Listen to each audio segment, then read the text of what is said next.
had to step back from it and say, you know what, I need to make it about the people that I'm working with, not about me. And I always seem to gravitate to the ones that need me more than others. And listen to your heart, because if you don't listen to your heart, you're going to end up doing something wrong. And we treat each other with dignity and respect, I think. And as fellow humans, do we love each other? We should. Should we be kind and compassionate to each other? Yes. What does being compassionate mean to you?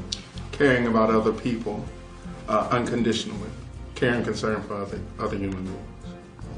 Just generally being in that person's corner, regardless. Caring, loving, being respectful, responsible.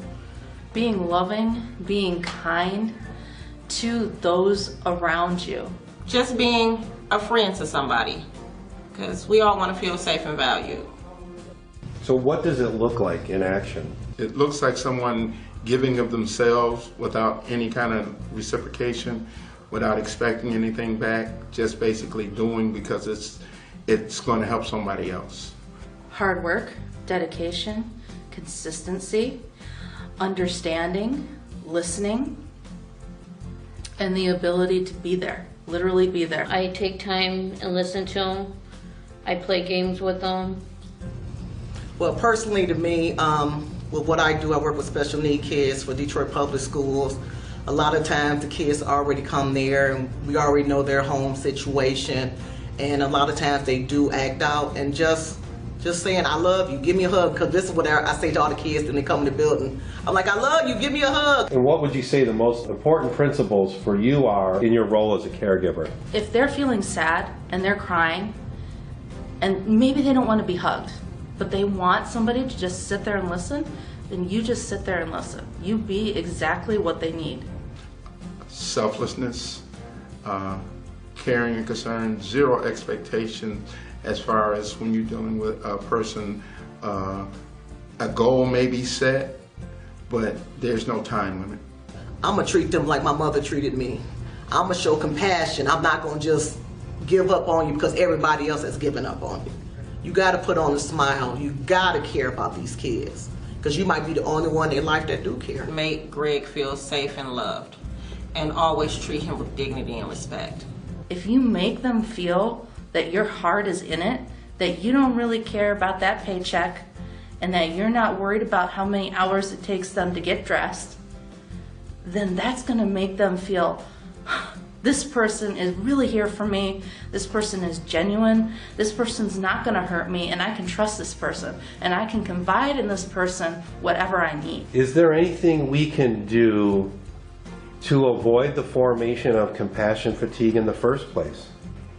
You know, you're here to help somebody else, and you have to take that approach that, you know, move yourself, like I said, step out of your own way and do what it takes to help the other people that you work with. Which is what a lot of people say. Okay, they say, well, separate yourself from the situation, but the separation creates an us versus them, and that's not something that I find is a positive thing. Every morning I get up and I realize that I'm going to change somebody's day every day. Like, I'm going to make it for the better. Sometimes I have to just take myself away from everything and just be quiet and just think on what I'm supposed to do with my life. How do I want everybody to know how I live my life? I'll sit back, I will read a book, I'll take deep breaths, count 20, and then I'll go back to do what I have to do. You know, if you like to bowl, if you like to swim, if you like to walk.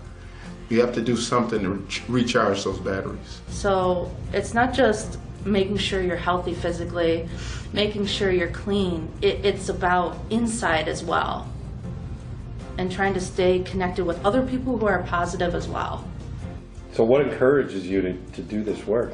If I get a smile from somebody, knowing that I helped them, that's, you know, that's the gratification that I need.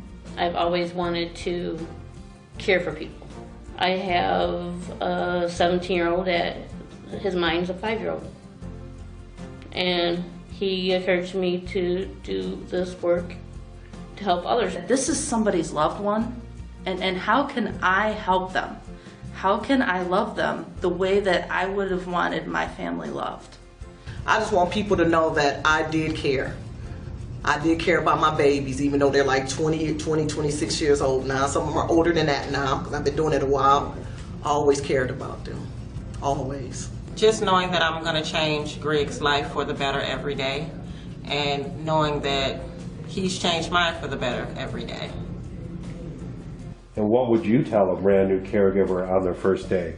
So it's not just about caring for the person that you're caring for, also knowing to care for your coworkers. Be patient. Listen.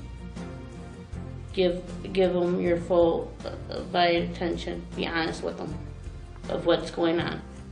Don't make it about you. Understand that what you're doing is very, very important work, because you're helping a group of people who really, truly need your help. Be patient. Be very patient. Yeah, be patient. And stay calm. And if you need help, ask for help.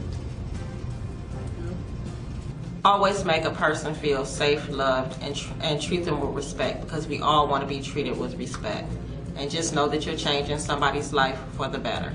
Take inventory. What is important to you about this job? Is it the paycheck because it's the wrong one? Is it the hours because you're in the wrong profession? Is it about making somebody else's life better? You're in the right profession. How do you know when you've had a successful day as a caregiver? All you can do is be kind, caring, considerate toward that person. If I can do all those things in a day and really try to help, then I've had a good day. Sweet dreams. See you tomorrow. That's how you know when you have a good day, when they want you there 24/7. And just to see them just looking at me, you just see that little spark. Or somebody will say my name and they'll smile going down the hallway like, here comes Miss Allen. And I just see them look up at me like that. I want to hear them laughing, hear them smiling, and having an active role in the community, connecting with other people other than me. And if I can facilitate that, that's great.